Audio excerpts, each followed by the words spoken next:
Hello students, welcome to step of education. आज हम start कर रहे हैं एक नई सीरीज जो कि है क्लास 8 के चैप्टर वन रैशनल नंबर्स। ठीक है, इसका मैं आपको पहले इंट्रोडक्शन दूंगी थोड़ा कि इस चैप्टर में एक्चुअली आप क्या पढ़ेंगे। ये एक इंट्रोडक्शन वीडियो होगा जिसमें कि आप पहले एक बेसिक अंडरस्टैंडिंग बना पाएंगे इस चैप्टर से रिलेटेड क्वेश्चंस को सॉल्व करने के लिए।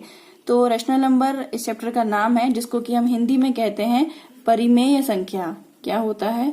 परिमेय संख्या। तो यदि आप हिंदी मीडियम की बुक से पढ़ते हैं तो आपको भी ये वीडियो बहुत हेल्पफुल होगा, क्योंकि मैं आपका ये जो सेशन है बाइलिंगुअल करूंगी, जिसमें कि आप इंग्लिश और हिंदी दोनों में समझ पाएंगे। तो 8th क्लास के स्टूडेंट्स के लिए रैशनल नंबर थोड़ा सा न्यू टर्म है। तो रैशनल नंबर्स को पढ़ने से पहले हम क्या करेंगे, पहले कुछ बेसिक जो हम पहले पढ़ चुके हैं उसको थोड़ा सा रिवाइज कर लेते हैं, ताकि एक वैसी हालत ना हो कि आगे पार्ट और पीछे सपाट वाली, है ना। पहले एक बार रिवाइज कर लेते हैं। तो पहला है नेचुरल नंबर। नेचुरल नंबर्स क्या होते हैं आपको पता होगा कि 1 से लेकर के इनफाइनाइट। इसमें 1 होता है, 1 2 3 4 सारे पॉजिटिव नंबर्स होते हैं। ठीक, आफ्टर देन आते हैं होल नंबर्स पे। तो होल नंबर में कुछ चेंज नहीं होता, सिर्फ एक 0 इंक्लूड होता है। केवल क्या ऐड हो जाता है? 0 0 1 2 3 4 5 सो ऑन। ठीक, after then integers. Integers 7th class में पढ़े हैं कि क्या होते हैं। तो इसमें क्या होता है? 0 भी होता है, सारे पॉजिटिव नंबर्स होते हैं और सारे नेगेटिव नंबर्स होते हैं। तो इसमें कौन से नंबर नहीं हो राइट है? जैसे फ्रैक्शन वाला नंबर होता है 2/3, 5/6। तो ये नंबर्स इंटीजर्स नहीं कहलाते। ठीक, तो ये नंबर्स क्या कहलाते हैं वो हम आगे पढ़ेंगे। इसके बाद आते हैं रैशनल नंबर्स पे। ये जो 3 चीजें थी ये बहुत बेसिक चीजें थी, ये आप बहुत पहले से पढ़ते आ रहे थे, लेकिन फिर भी आपको एक बार कुछ नया पढ़ने से पहले अगर पिछला थोड़ा समझ में अच्छे से आ जाए तो नए वाले को समझने में और आसानी होती है, क्योंकि ये सब कुछ एक साथ कनेक्टेड होता है। तो rational numbers, a number which can be written in the form of P/Q। मतलब क्या है कि जिस नंबर को हम P/Q के फॉर्म में लिख पाए वो नंबर रैशनल नंबर्स कहलाते हैं। अब ये P/Q क्या है? P और Q इंटीजर्स हैं। ठीक, Q is not equal to 0, मतलब कि अगर किसी नंबर के नीचे अगर हम 0 लिख दें तो वो क्या हो जाता है? इनफाइनाइट हो जाता है। ठीक, तो इसीलिए Q की वैल्यू कभी भी 0 नहीं हो सकती है रैशनल नंबर में। और अगर आप रैशनल नंबर जैसे कि मान लीजिए 2/3 है, तो ये क्या होगा? एक रैशनल नंबर होगा। ठीक, तो इसी तरह से मैंने एग्जांपल लिए हैं 2/3, -7/9, 9/-5। ये कुछ रैंडम एग्जांपल्स हैं जिनको कि समझ के आप ये अंडरस्टैंड कर पाएंगे कि रैशनल नंबर क्या होते हैं। ठीक, आई होप आपको ये समझ में आया होगा। इसमें कभी भी Q की वैल्यू 0 नहीं होगी, इस कंडीशन को हमेशा याद रखिएगा आप, ये इंपॉर्टेंट है इसमें।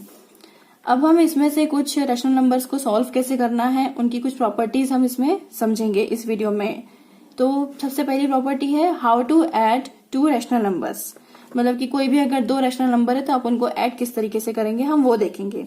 ऐड करने के लिए मैंने यहाँ पे 2 रैशनल नंबर ले लिए हैं, जैसे कि 2/3 और 4/3। अब यहाँ पर क्या है? डिनोमिनेटर इसके सेम है, तो हम इसको सॉल्व करने के लिए सिंपल तरीका होता है कि डिनोमिनेटर अगर सेम है तो हम डायरेक्ट उसको यहाँ लिख दें और नीचे का नीचे 3 हो जाएगा और 2 और 4 प्लस हो जाएगा।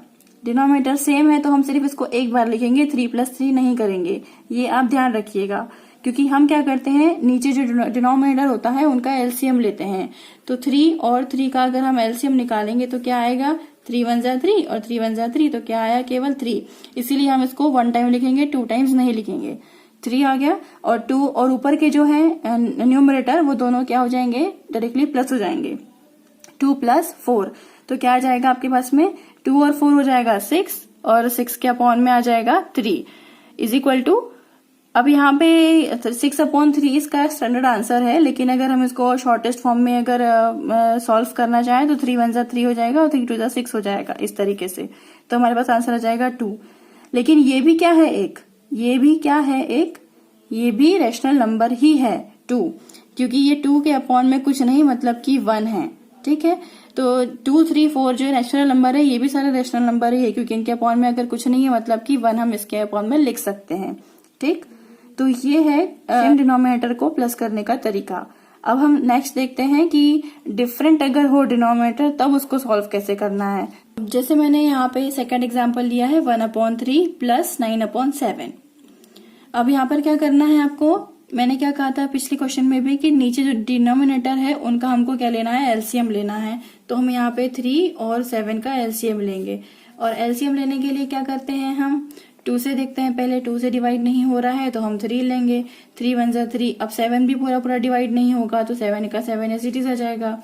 अब क्या करेंगे, ये 3 से जाएगा नहीं, 4 से नहीं, 7 से जाएगा केवल, क्योंकि 7 एक क्या है, प्राइम नंबर है। तो 7 1 जा 7। ठीक, तो यहाँ पर क्या आ गया, 7 और 3, मतलब क्या हो जाएगा एलसीएम, 7 3 जा 21। तो हमने क्या लिख लिया यहाँ पे, 21।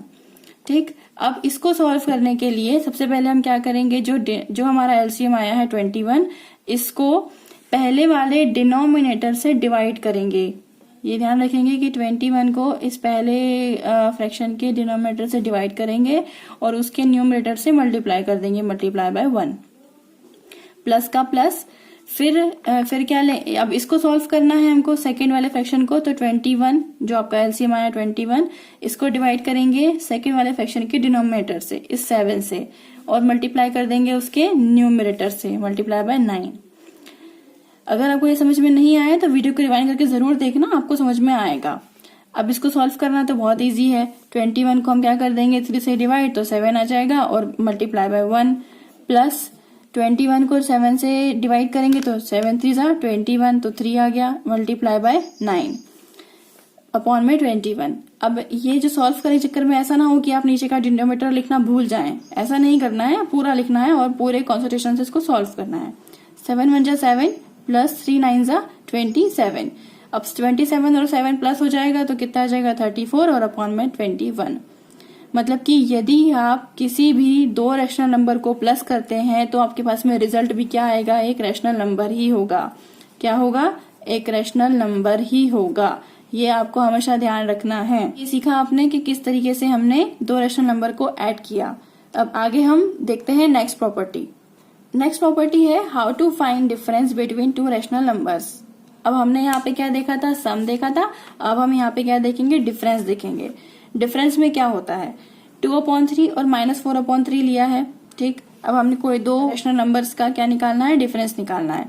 अब यहाँ पर वही है, सेम डिनोमिनेटर क्या है, सेम है, तो डिनोमिनेटर एज इट इज आ जाएगा नीचे, और हम क्या करेंगे, न्यूमरेटर को माइनस कर देंगे। 2 - 4 इज इक्वल टू, अब 2 - 4 करेंगे तो -2 और अपॉन में 3। Got it. ये आपको समझ में आया होगा कि अगर हम टू रैशनल नंबर को डिफरेंस भी अगर निकालते हैं तो भी हमारे पास रिजल्ट में रैशनल नंबर ही आता है। ठीक, आगे नेक्स्ट एग्जांपल देख लेते हैं जिसमें कि डिनोमिनेटर उसके डिफरेंट होंगे। 2/3 - 4/7। अब यहाँ पे डिनोमिनेटर क्या है, डिफरेंट है। हमने यहाँ पर अभी देखा था कि 3 और 7 का एलसीएम निकाला हमने, तो कितना आया था, 21 आया था। तो हम क्या लिख लेंगे अपॉन में 21। अब वही प्रोसेस करेंगे कि जो आपका एलसीएम आया उसको पहले वाले फ्रैक्शन के डिनोमिनेटर से डिवाइड करेंगे और उसके न्यूमरेटर से मल्टीप्लाई कर देंगे। ठीक, और वही प्रोसेस सेम हम यहाँ पे करेंगे कि एलसीएम को सेकेंड फ्रैक्शन के डिनोमिनेटर से डिवाइड करेंगे और उसके न्यूमरेटर से मल्टीप्लाई कर देंगे, मल्टीप्लाई बाय 4। अब 21 को डिवाइड किया 3 से तो 7 आ गया, मल्टीप्लाई बाय 2। अब -21 को डिवाइड कर दिया 7 से, मल्टीप्लाई बाय 4 अपॉन में 21। ठीक, अब ये 21 2 टाइम्स लिख दिया है यहाँ पे मैंने, बट इसको एक ही बार लिखना है, और ऐसा भी लिखेंगे तो गलत नहीं है, लेकिन हम एक ही बार लिखते हैं इसको। 7 2 जा हो गया 14 और 4 3 जा हो गया 12 अपॉन में 21। तो 14 - 12 हुआ तो कितना आ गया, 2 और अपॉन में 21। तो देखा आपने कि अगर दो रैशनल नंबर का हम डिफरेंस निकालते हैं तो हमारे पास रिजल्ट में क्या आता है, एक रैशनल नंबर ही आता है। ठीक, आई होप आपको समझ में आ रहा होगा।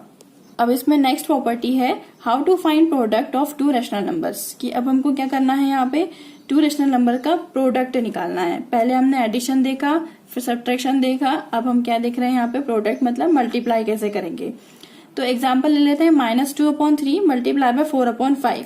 मल्टीप्लाई में बहुत ईजी होता है करना, इसको ज्यादा दिक्कत नहीं होती है।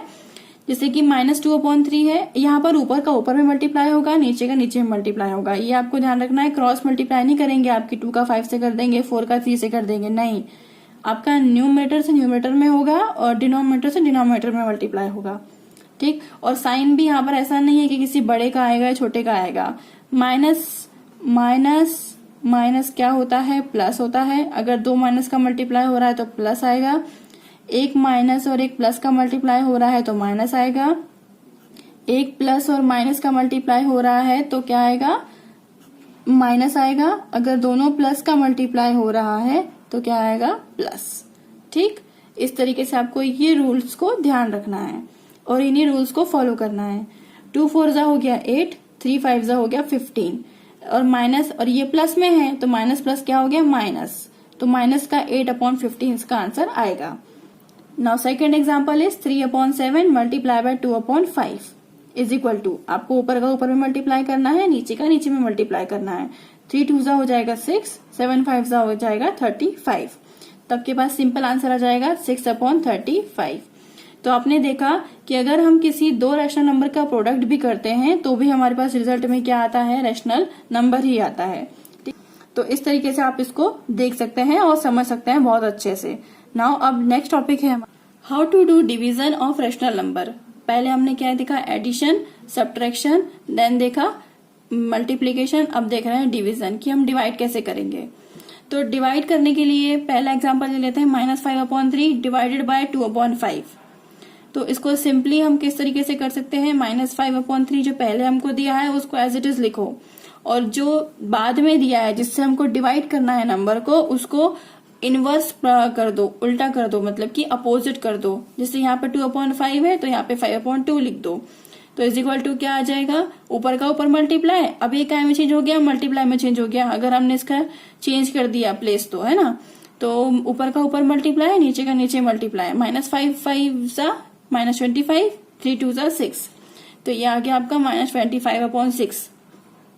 अगर आपको इस तरीके से समझ में नहीं आता है तो इसको समझने का एक और तरीका है, वो भी देख लेते हैं। जैसे कि -5/3 लिखा हुआ है और डिवाइड करना है आपको 2/5 से। ठीक, अब हम इसको कैसे सॉल्व कर सकते हैं, 5/3 और इसको डिवाइड करेंगे हम 2/5 से। अब इसको सॉल्व कैसे करेंगे, हम कहाँ पहुंच जाएंगे, 5/3 वही मल्टीप्लाई करेंगे अपोजिट, और 5 नीचे का जो नंबर है वो उल्टा होके ऊपर आ जाएगा 5/2। क्योंकि जनरली क्या होता है, पहले जो पहला टर्म है इसमें पहले से हम थर्ड को कैंसिल करते हैं, थर्ड सेकंड से फोर्थ को कैंसिल करते हैं, इस कारण से इसको अपोजिट करना पड़ता है। तो हम आ गए ना वही स्टेप पे, ये सेम स्टेप आ गया। ठीक, तो आंसर क्या आ जाएगा आपका -25/6। अब सेकेंड एग्जाम्पल ले लेते हैं, 2/7 divided by 5/3। 2/7 as it is रहेगा और इसको हम क्या कर देंगे, अपोजिट कर देंगे, तो ये क्या आ जाएगा 3/5। 5/3 का क्या हो जाएगा 3/5। तो ऊपर का ऊपर मल्टीप्लाई, 3 2 जा 6, नीचे का नीचे मल्टीप्लाई, 7 5 जा 35, तो 6/35। तो इसमें भी हमने क्या देखा कि जब हम किसी दो रैशनल नंबर को डिवीजन करते हैं या उसको किसी एक रैशनल नंबर को दूसरे रैशनल नंबर से डिवाइड करते हैं तो हमारे पास आंसर में भी क्या आता है, एक रैशनल नंबर ही आता है। तो ये था इंट्रोडक्शन वीडियो। थोड़ा आपको इसकी प्रॉपर्टीज अगर समझ में ना आई हो, अगर कहीं भी कोई डाउट हो तो आप मेरे कमेंट सेक्शन में कमेंट करके मुझसे पूछ सकते हैं। आई होप आपको ये वीडियो समझ आया होगा, ये क्वेश्चन समझ आए होंगे, प्रॉपर्टीज समझ आई होगी। ये इस वीडियो को शेयर करें, लाइक करें और मेरे चैनल को सब्सक्राइब करना ना भूलें। Thanks for watching.